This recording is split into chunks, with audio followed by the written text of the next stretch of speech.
same for all the firms. So when the firm wants to maximize profit, besides cost, a firm will have to look at how much revenue it generates. Now, for revenue, this depends on market power. So today, we are going to cover chapter 12. And next week, we cover chapter 13. And then chapter 14, chapter 15.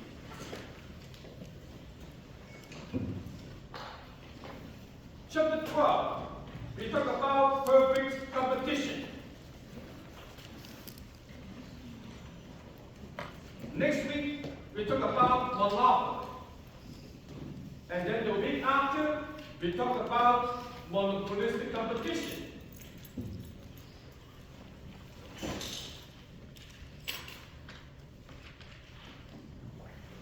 And oligopoly.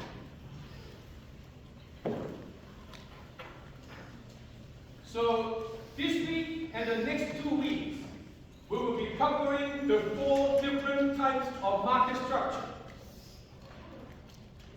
So what we do today, perfect competition, firms, low market power. And next week, we look at monopoly. A firm will have most market power. Monopolistic competition, a little bit of market power. Oligopoly, more market power. So what we are doing this week and next week, we pretty much set the lower bound and the upper bound in terms of market power for firms. So that is the idea about what we're going to cover in the next 2 weeks, including today. And now, perfect competition. What does it mean? And what is required for an industry to become a perfectly competitive industry?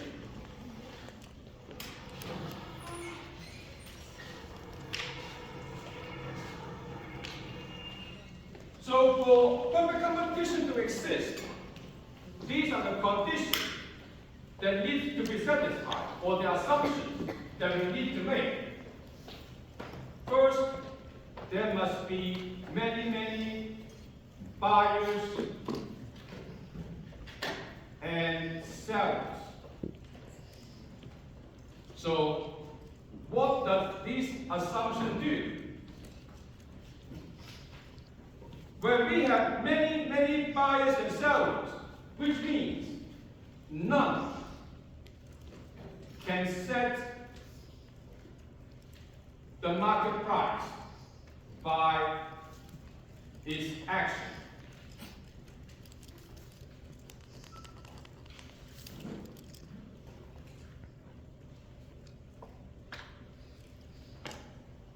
So imagine when you go to Taylor Swift concert, like 40,000 people at that concert, it doesn't matter how loud you yell or scream, nobody will hear your voice.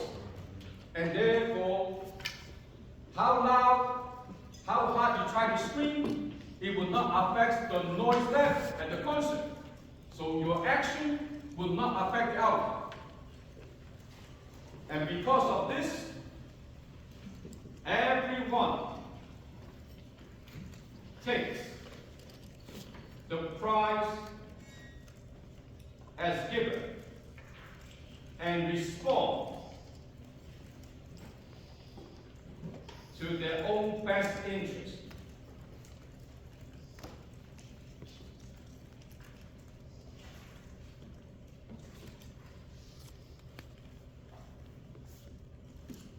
This is exactly the idea why In perfect competition, you will see the supply and demand.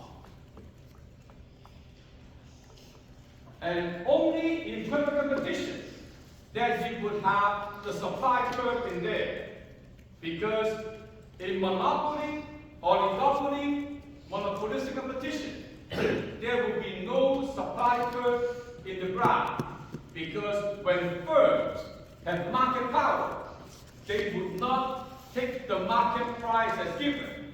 Instead, they set the market price.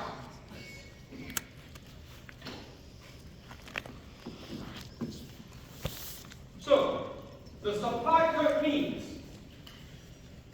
how sellers respond to various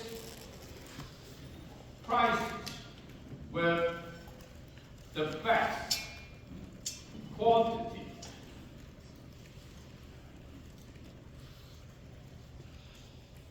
they can supply. The demand curve, similar. The demand curve simply tells us how buyers respond to various prices with the best quantity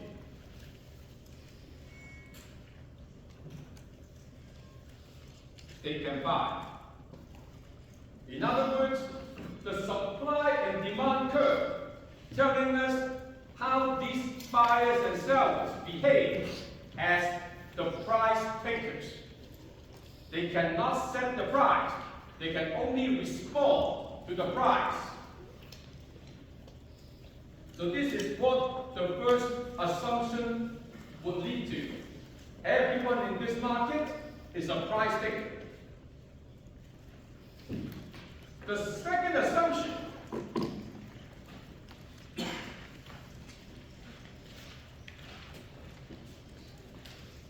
is that we have perfect information.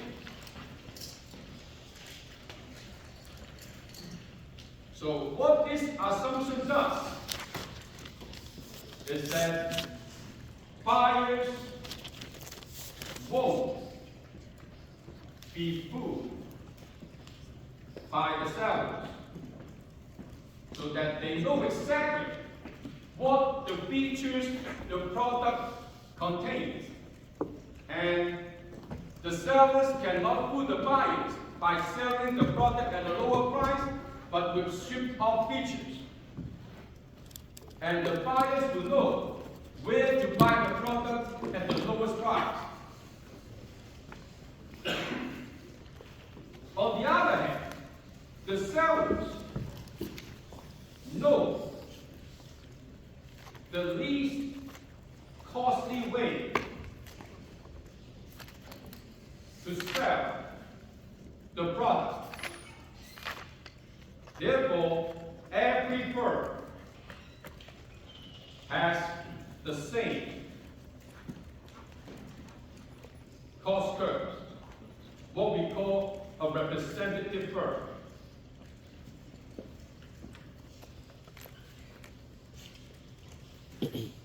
Now, this assumption is related to the first assumption, many firms.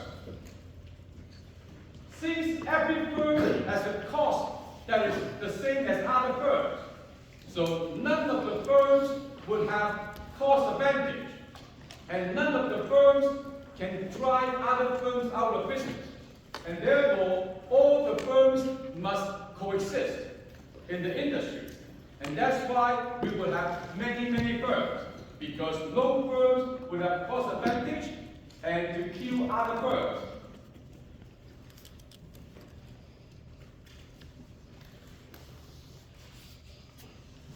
Third,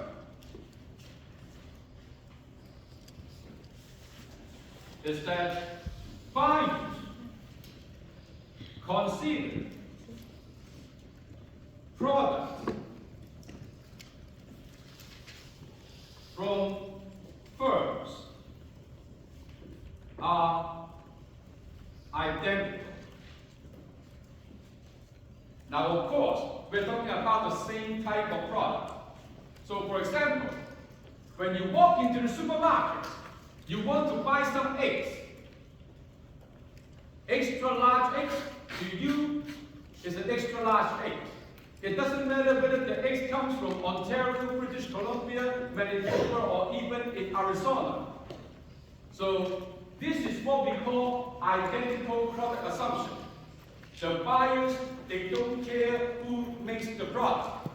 In the market, this product, the egg, extra large size, is the same as anywhere it comes from. 4. No barriers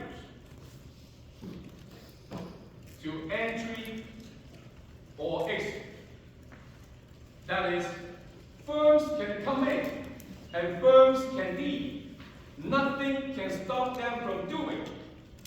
The only restriction is that exit and entry cannot be done during a short run period. Because in the short run, capital is fixed. So when a firm wants to enter the industry, the firm does not have a factory. It cannot build a factory so quick within a short run period, and therefore it cannot enter the industry in the middle of the period.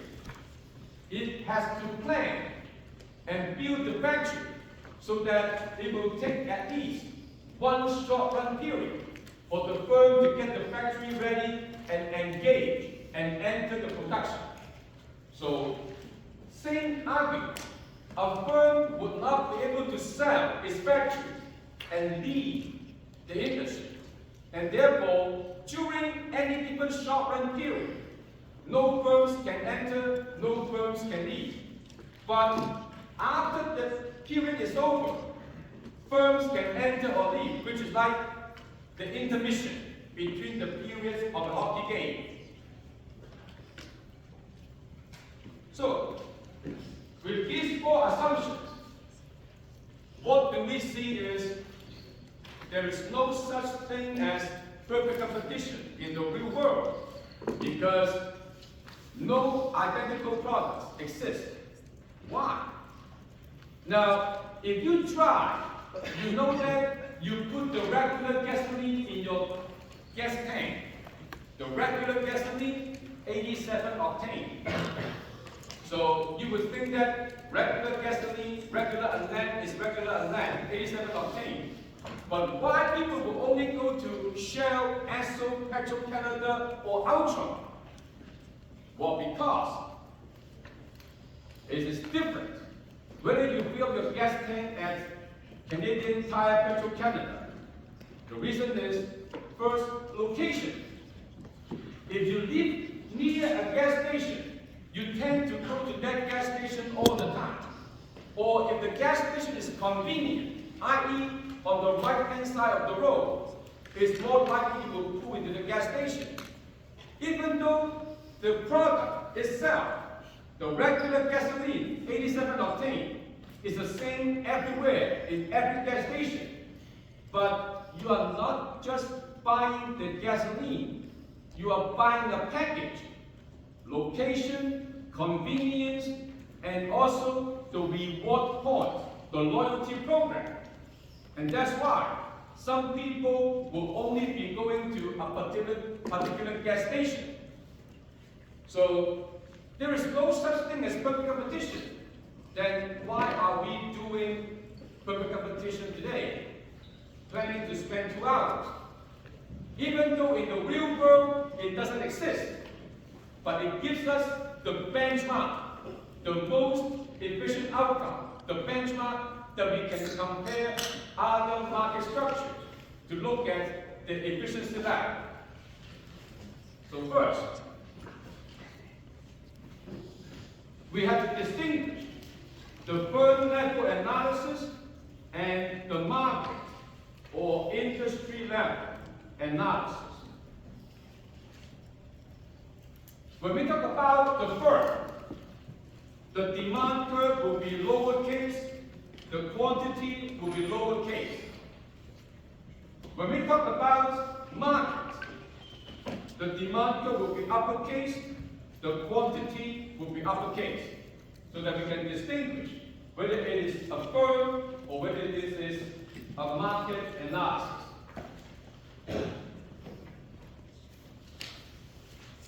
All right? So now, from the firm's perspective,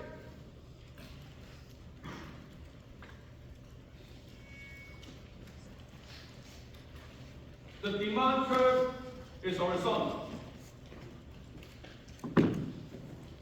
Even though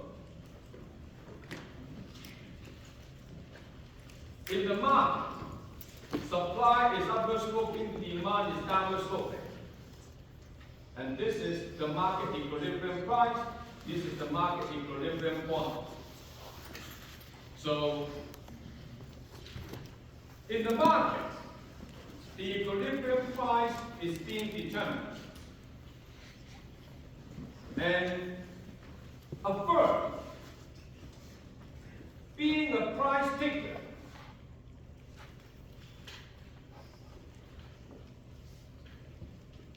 takes the equilibrium price as given. That is here. This is the equilibrium price. A firm cannot set the market price. It can only take the market price as given and respond to the market price. And now, the next question is why the firm demand curve is horizontal. To answer this question, we need to go back to the elasticity chapter. Horizontal demand curve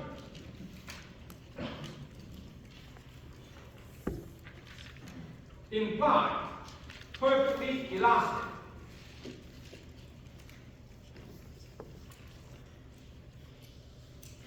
So how do we know the demand a particular firm in the industry faces is actually perfectly elastic? Well, because from the elasticity chapter, we learned that more substitute, more elastic demand. And in this market, we have many firms, and each sells identical products. And therefore, there must be numerous perfect substitutes. Numerous perfect substitutes will push the demand curve to become perfectly elastic. And that's why the demand curve a particular firm faces will be horizontal, because there are numerous perfect substitutes available in the market.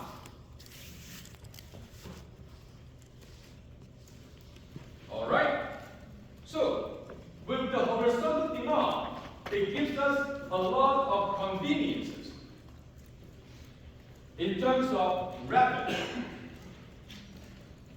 So, for example, if the equilibrium price equals to $10, then the total revenue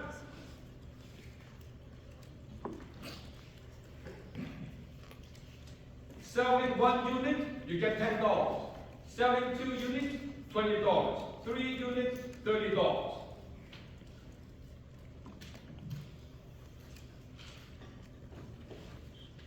The average revenue, total revenue divided by quantity, which is P times Q divided by Q, which is simply P. Because every unit, you get $10.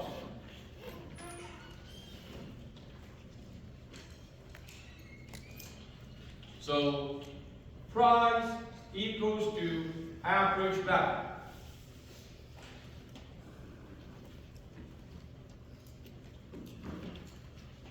But more important is the marginal revenue. Marginal revenue, change in total revenue, change in quantity, which is the change in the price times quantity over change in quantity, which is simply the price.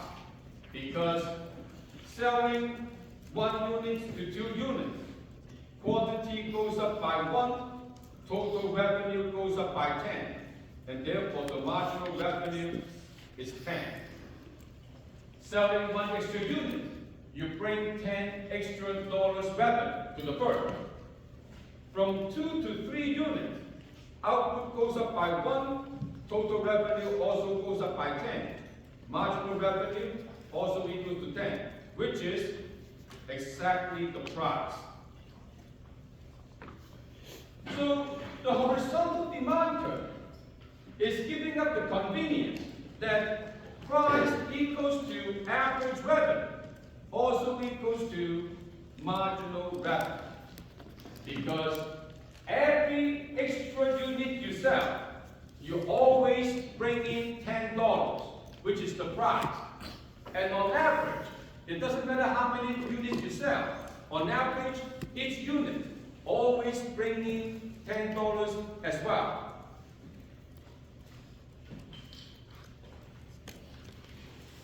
And therefore, the total revenue is actually a straight line from the origin. Selling 1 unit, you get $10. Selling 2 units, you get $20. Selling 3 units, you get $30. And therefore, the slope equals to rise over run. Every 1 unit increase in quantity, you always go up by $10. Therefore, the slope is 10, which is the price, which is the marginal revenue, which is the average revenue.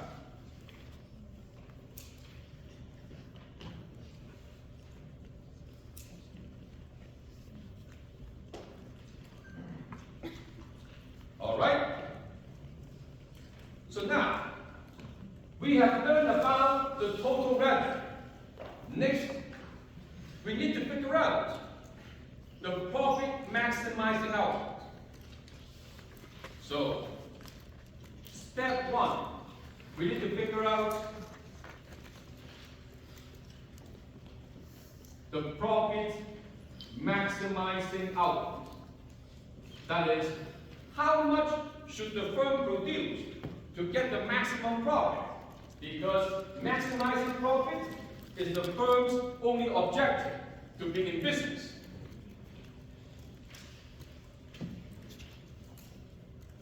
So, consider this. Produce 1 more unit. Increase in total revenue is what we call marginal revenue. Increase in total cost in the short run is what we call the short run marginal cost. So remember the first part, decision made at the margin. That is, a firm would always have to consider whether to produce the next unit or not. So if the next unit, the revenue will be greater than the cost in the short run, and therefore it will make contribution to the profit, because the next unit you bring in more money than what this unit cost you to produce.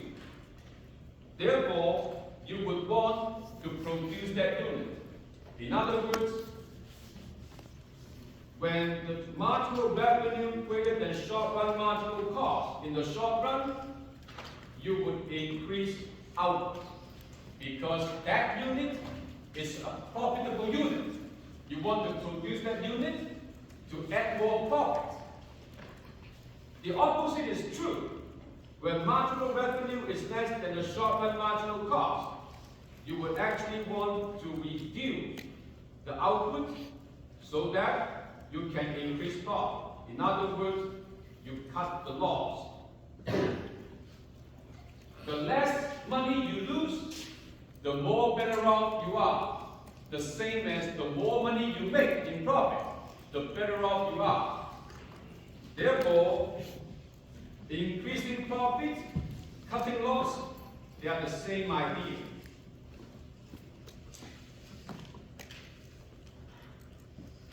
So, this is the intuition. Next, let's put it in the graph to see what it looks like.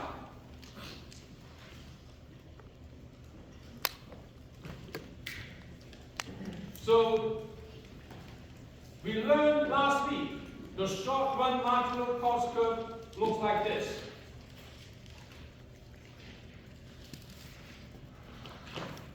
And if this is the price in the market,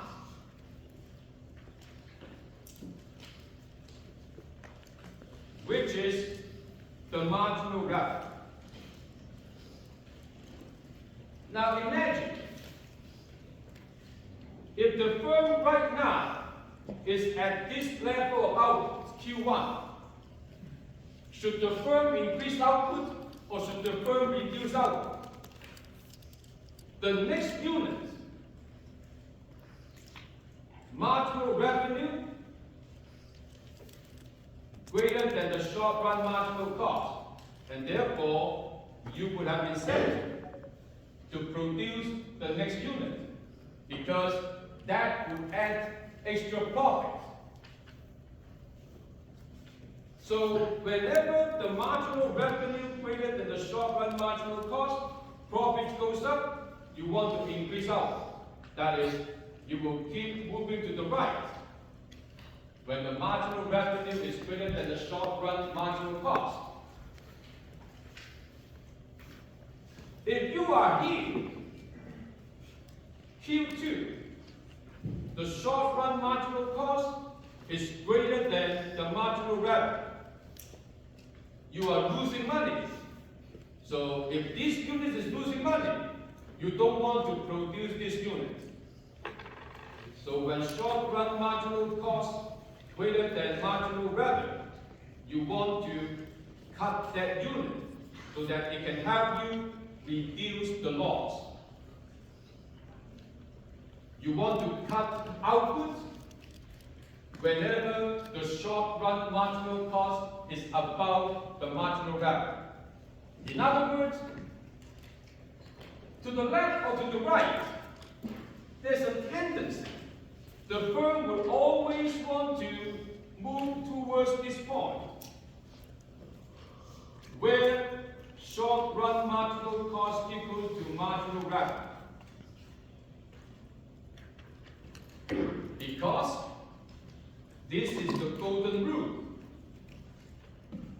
Marginal revenue equals to marginal cost, regardless of long run or short run, is always the quantity that gives us the maximum profit. So the golden rule for profit maximization is always when marginal cost equals to marginal revenue. And now, looks like we have figured out the profit maximizing output for the firm. But in fact, not yet. There's a glitch. So if we put the same graph in here, like the one we had, short-run marginal cost, and this is the price in the market, which is the marginal revenue. And this output, we call that Q star, when short-run marginal cost equals to marginal revenue. We said that would maximize the profit for the firm.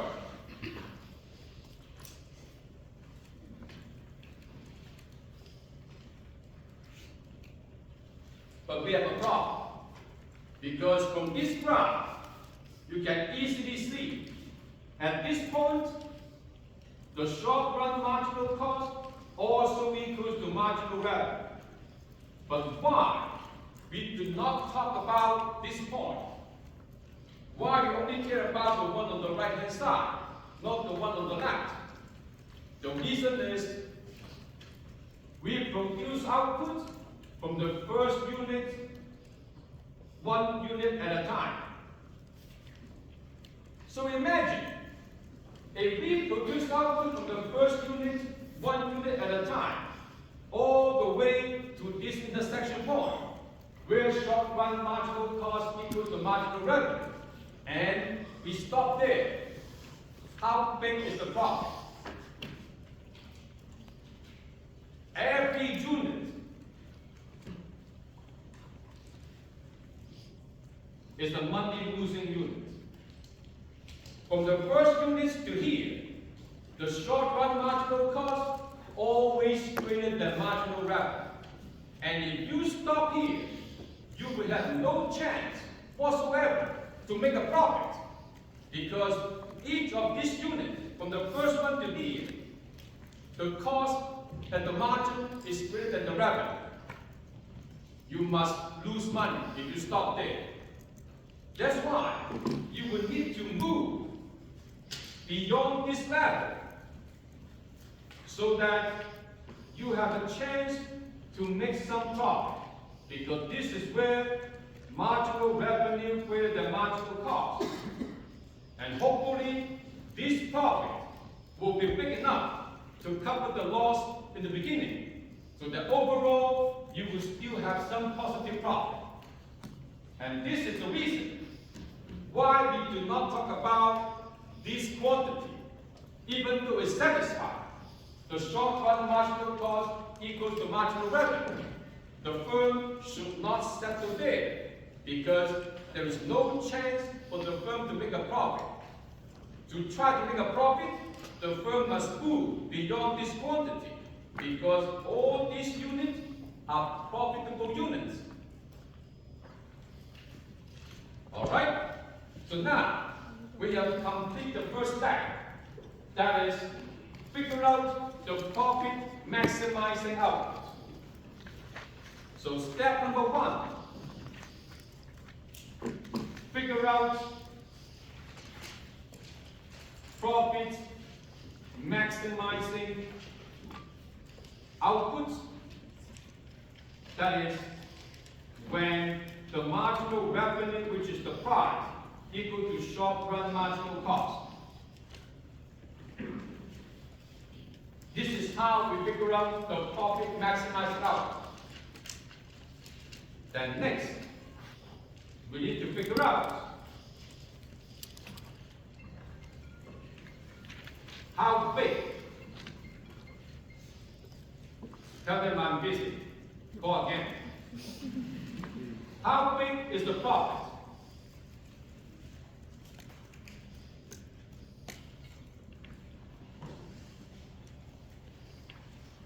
So to figure out how big is the profit, we know that profit equals to total revenue minus the short-run total cost in the short run.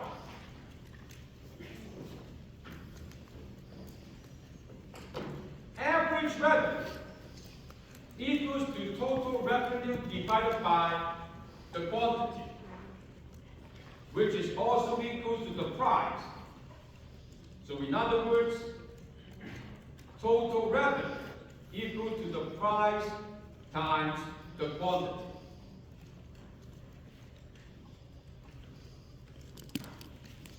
The short-run average cost equals to short-run total cost divided by the output. And therefore, the short-run total cost equals to short-run average cost times the quantity. So, we substitute these conditions into the profit equation.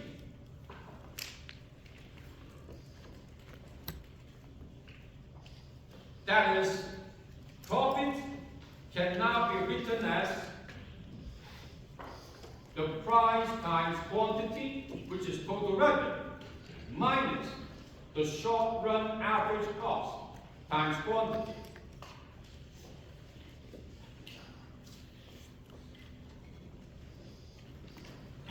And therefore, profit equals to price minus short-run average cost times the quantity.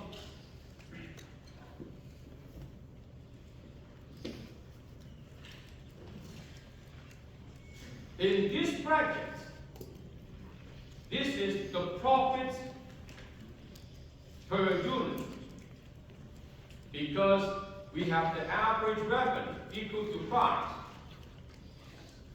minus the average cost.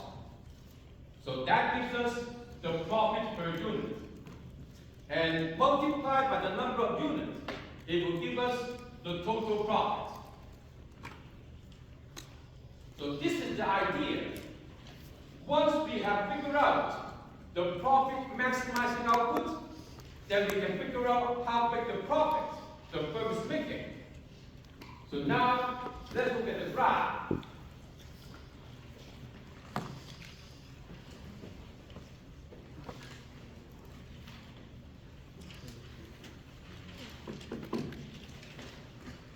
The short-run marginal cost, if the price is P1, the firm would decide the profit maximizing output, where price, which is the marginal revenue, equals to the short-run marginal cost. This will be the profit maximizing output. And next, we need to figure out the profit. The profit equals to the price minus the short-run average cost times this quantity. In other words, now we need the short-run average cost curve in the graph to help us figure out how big the profit. So let's put the short-run average cost in the graph. So step 1, we figure out the profit maximizing output. Step 2, at this output level, this is the cost per unit, short-run average cost per unit, if the firm is producing this quantity according to the short-run average cost curve. And therefore, we have this rectangle. Between price P1 and the short-run average cost is what we have inside the bracket. That is the profit per unit.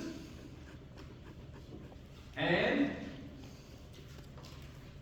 the base of this rectangle is the number of units. In other words, the height times the base. This rectangle is actually the profit. So this is how we can figure out the profit for the firm after we have determined the profit maximizing output. All right, straightforward. And now, what happens if the price drops to P2? So if the price is now dropping to P2, so price equals to marginal revenue equal to short-run marginal cost, that would be the profit maximizing output, Q2. And at this output level, the cost per unit, according to the short-run average cost curve, will be here. And now, the profit is this blue rectangle. When the price drops to P2, the firm will choose to produce a smaller quantity, and the profit will also be small. And now, what do we see from this simple example? Is that as the price drops, the profit drops. The blue rectangle is obviously smaller than the pink and orange line rectangle. And therefore, the incentive to produce also drops. Firms are profit-oriented. When they make less profit, they have less incentive to offer the product. And therefore, the quantity they want to produce drops.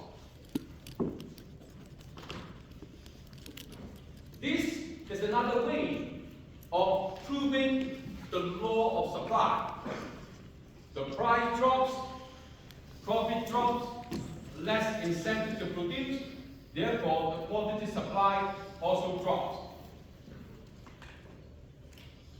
If the price continues to drop like this to this level, P3, the golden rule, marginal revenue equals to price equal to short-run marginal cost. The firm would choose to produce this output. And this is where the marginal cost equal to average cost. And therefore, the profit is zero, what we call the break-even. Because each unit, the firm gets the same money from the market as it costs the firm to produce every unit. Therefore, the firm is not making any profit. And keep in mind, we are talking about economic profit, not accounting profit.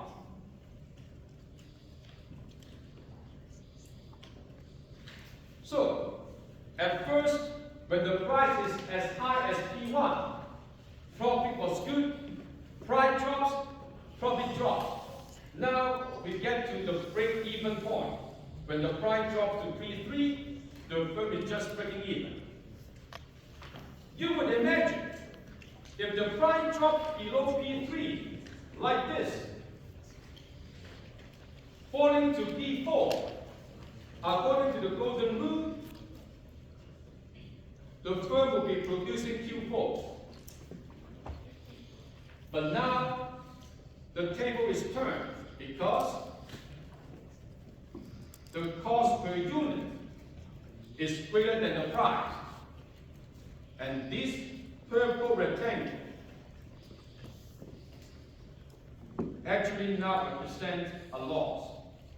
When the cost per unit is above the price the firm gets from each unit it sells.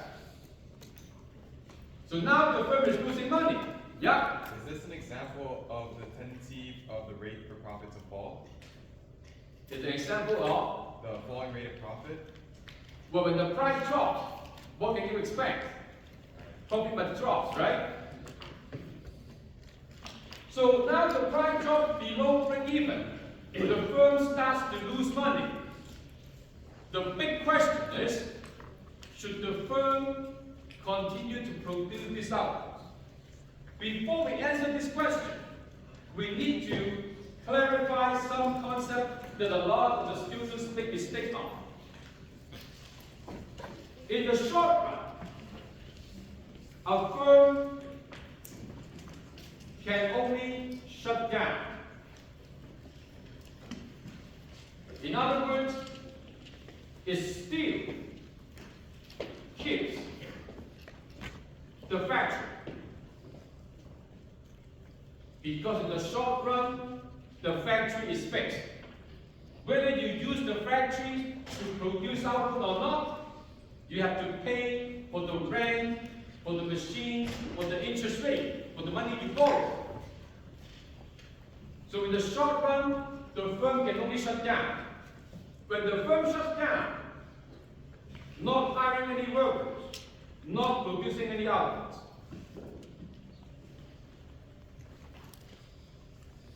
Not hiring any workers. Variable cost is zero, because variable cost is the wage times the labor input. Not hiring any workers, not running any machines, not producing any output, and therefore the total revenue is zero. So this is what we see when the firm shuts down in the short run. And what does it imply? Profit equals to total revenue minus short-run total cost, which is total revenue minus fixed cost plus the variable cost. That is total revenue minus fixed cost minus variable cost. So in the short run, if you write down the profit function and expand, this is what we get. If the firm shut down, total revenue is zero, variable cost is zero.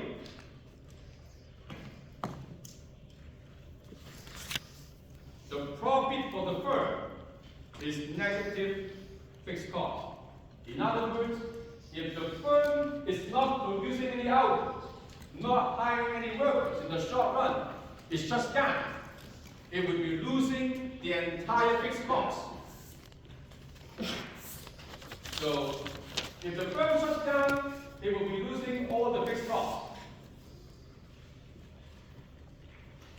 What students make mistake is that they mix up. In the long run, when output equal to zero, that means the firm actually exits the industry. The firm is no longer in the industry. That's why it is not producing any output. When the firm exits, it sells the factory. It will not be carrying the factory anymore.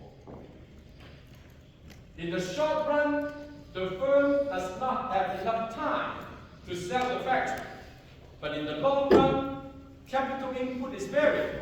That means now the firm will have enough time to find buyers to buy the factory. Whether to sell the factory as scrap metal or sell the factory to someone to pay off the debt, it doesn't matter. The bottom line is, in the long run, the firm is now leaving the industry. That's why the firm is not producing any output, the firm is not holding any factory.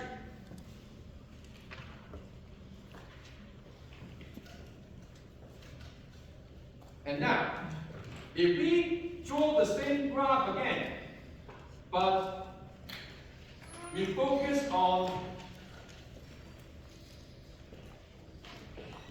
the price below the break-even, like we said earlier, if the price now drops to P4 at each quantity Q4, the short-run average cost is now greater than the price. So this is the loss.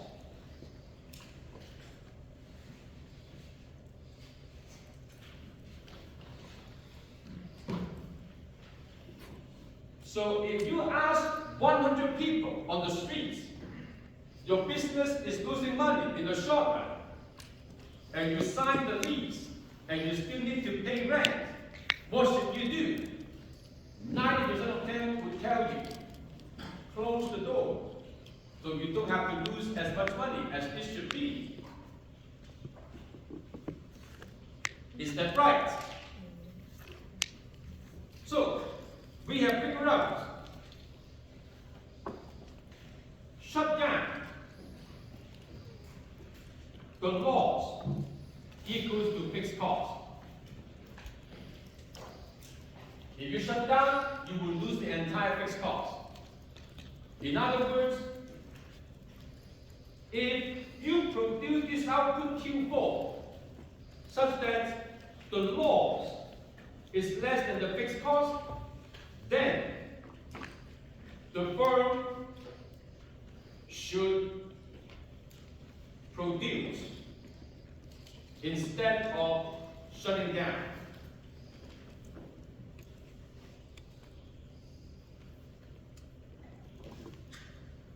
So in other words, what we need to figure out is the fixed cost. Where can we find the fixed cost in the graph? Well, we know that the average fixed cost equals to fixed cost divided by output. And therefore, average fixed cost times output equals to fixed cost. And we know short run average cost equals to average fixed cost plus average variable cost. In other words, short run average cost minus average variable cost equals to average fixed cost. To figure out the fixed cost, we need the average fixed cost. To figure out the average fixed cost, we have the short run average cost, and we need to get the average variable cost curve in the graph before we can figure out the average fixed cost and the fixed cost.